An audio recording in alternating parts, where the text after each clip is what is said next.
umpisa na po agad natin etong ating talakayan. Yan.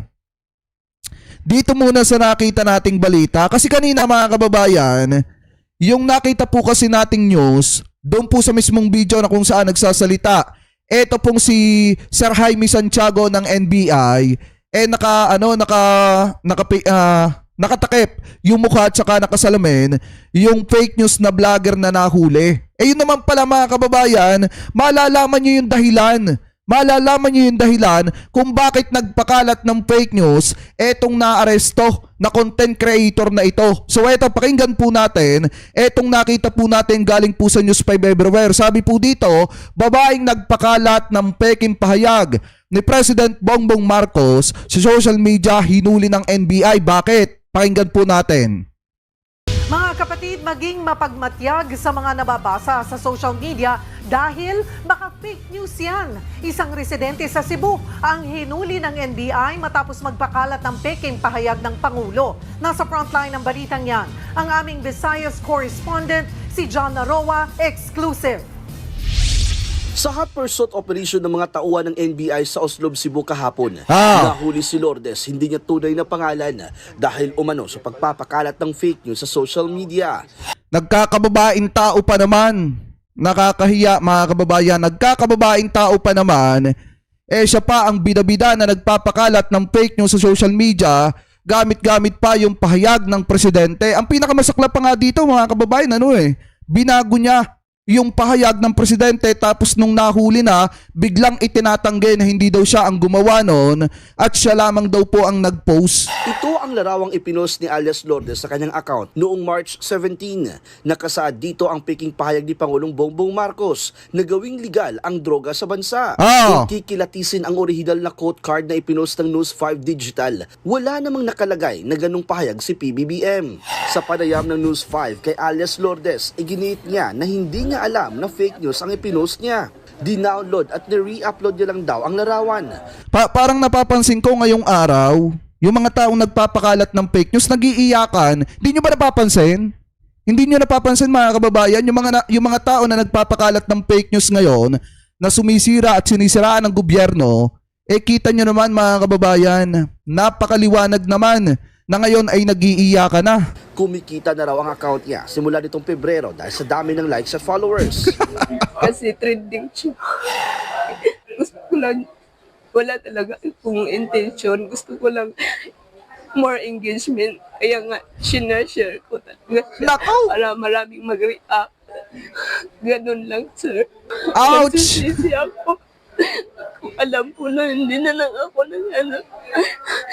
Pag hindi natin i-address Kita nyo yon? Ano yung sabi mga kababayan? Bakit daw niya ginawa yon? Bakit daw niya isinare yung fake news na pahayag ng presidente? Kasi nga naman may original na Bakit mo pa isinare yung fake news mismo mga kababayan na pinapakalat na pahayag daw ng presidente?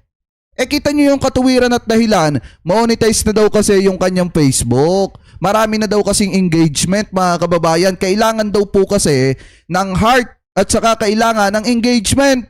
Hindi sapat na dahilan yon at hindi sapat na batayan yon. Pwede mo namang makuha yan, yung engagement na yan, yung mga like na yan, basta mag-post ka lang ng tama. Ang problema kasi mga kababayan, alam na nga niyang fake news, pinost niya pa. At ang pinakamasaklap dito, ito yung talagang literal na binubudol yung mga taga-suporta ni dating Pangulong Duterte. Bakit? Tingnan nyo namang mabuti. Hindi nyo ba nakikita yung mga DDS dyan? Hindi nyo nakikita na niloloko na kayo ng mga influencer na sinusuportahan ninyo? Yung mga influencer na kuno nagtatanggol kay dating Pangulong Duterte pero ang gusto lang pala kaya nakikisabay ay dahil para mataas yung engagement. At saka hindi nyo rin napapansin nung naaresto etong si Digong mga kababayan, nung naaresto etong si dating Pangulong Duterte, yung mga malalaking influencer na hindi naman wala namang gaanong alam sa politika, biglang naging political vlogger at biglang nakikisimpat siya kay Digong. Hindi nyo napapansin yon? Ginagamit lang nila etong issue ni Digong para makakuha ng engagement at eto na yung isang patunay. Ano po ngayon, ipagpatuloy pa natin? maraming nagugulo, ginugulo ng mga fake news yung ating bansa. Ah, A case in point, itong post ng TV5 na inalter, binago yung statement ng mahal nating Pangulo. Posibleng maharap sa kasong paglabag sa Article 154 ng Revised Penal Code si alias Lourdes. naku po. Hanggang 6 na taong Oh, yung mga nagpapakalat dyan ng fake news, tingnan nyo mabuti to. Kita nyo kung magkano yung multa? Ito, kulong na 6 na buwan hanggang 6 na taon. Multa na umaabot ng 40,000 hanggang 200,000. Dahil lang sa pagpapakalat ninyo ng fake news. Ayan o, yan yung pwedeng kaparusahan na matamo ninyo kapag ka pinamarisan at tinularan ninyo etong isang naaresto na babaeng ito na nagpapakalat ng fake news. Alam nyo kasi ang masama sa mga ganyan, akala kasi nila hindi sila mapapagbayad dito or mapapapanagot. Kaya tinatrabaho na nila. 'Di ba? Kaya namimihasa. Ngayon na may nasampulan na isa, ewan ko lang mga kababayan, kung yung mga yan ay hindi magtanda. Tama lang itong ginagawa ng gobyerno, tama lang itong ginagawa ng NBI. Na dapat yung mga ganyang klase ng tao na akala nila untouchable sila at hindi sila mahuhuli ng ating mga alagad ng batas. Ngayon yan, may nasampulan na. Biruin nyo, hindi biro to mga kababayan ha, kapag ka napatunayan talaga yung na nagawa niya. Yung krimen na ikinaso sa kanya, talagang ang parusa, 6 na buwan na pagkakakulong hanggang 6 na taon. Tapos ang pinakamatindi pa dito, yung multa na 40,000 hanggang 200,000. Di ba, ipagpatuloy pa natin. kakakulong ang parusa niyan na may multang hanggang 200,000 pesos. Bukod sa kanya, higit 20 pa raw ang minomonitor ng mga otoridad sa pagpapakalat ng fake news. Isang vlogger na rin daw ang may 2 warrant of arrest at pinaghahanap na. Paalala naman ng NBI. Suriin ninyo kung yung bang sinasabi dun sa social media ay tama o mali.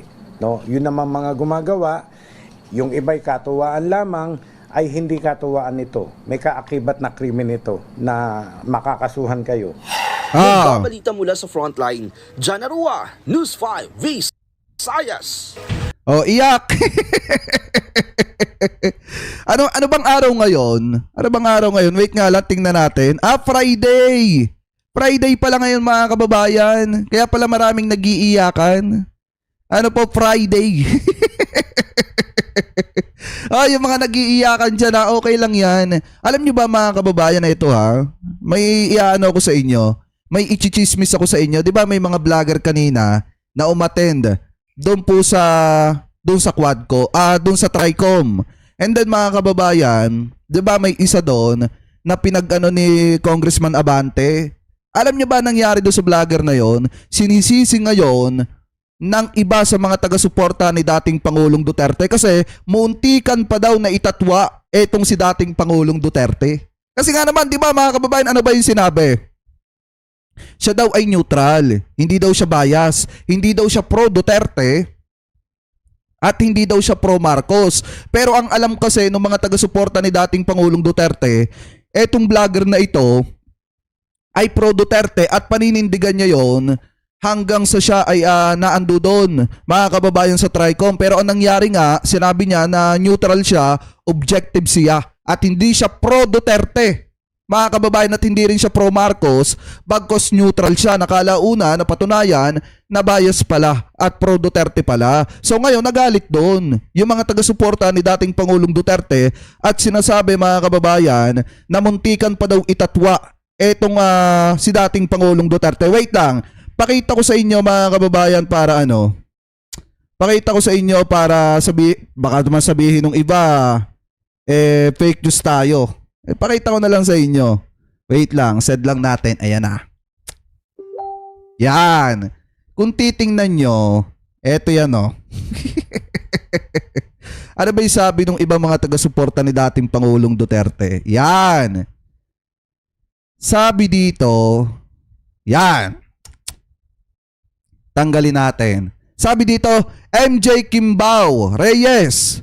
Panay sabi ko pa naman kanina na sa kanilang lahat na nasa Tricom, ikaw ang pinakamatino pero bigla mo pang itinatwa si Tatay Digong.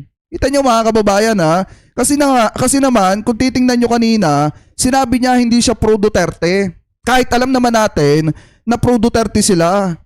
itatatwa niya pa etong si dating Pangulong Duterte. Parang katulad lang yan mga kababayan nung isang vlogger din na umattend dyan sa Tricom. Kung matatandaan nyo, di ba, nagrally ang mga kapatid natin sa Iglesia ni Cristo noong January 13. Merong hindi naman totally nakaaway. Merong nakasagutan na vlogger, etong si Tita Missy or etong si Nyulo. Alam ko naman kilala nyo yon. And then mga kababayan, di ba yung sinabi ng DDS vlogger, Sir, hindi po kami DDS vlogger, sir. Hindi po kami DDS vlogger. Pero yung vlogger na yun, may picture silang dalawa na magkasama ni Tatay Digong at nakayakap pa nga siya sa bewang mga kababayan ni Tatay Digong habang nakaupo etong si Tatay Digong daw nila. So ngayon, kung titingnan nyo mga kababayan, parang ganito rin yung nangyari dito. Yung mga lumalapit mismo at malalapit kay Duterte, pagdating ng gipitan, itatatwa din ng mga yan etong si dating Pangulong Duterte.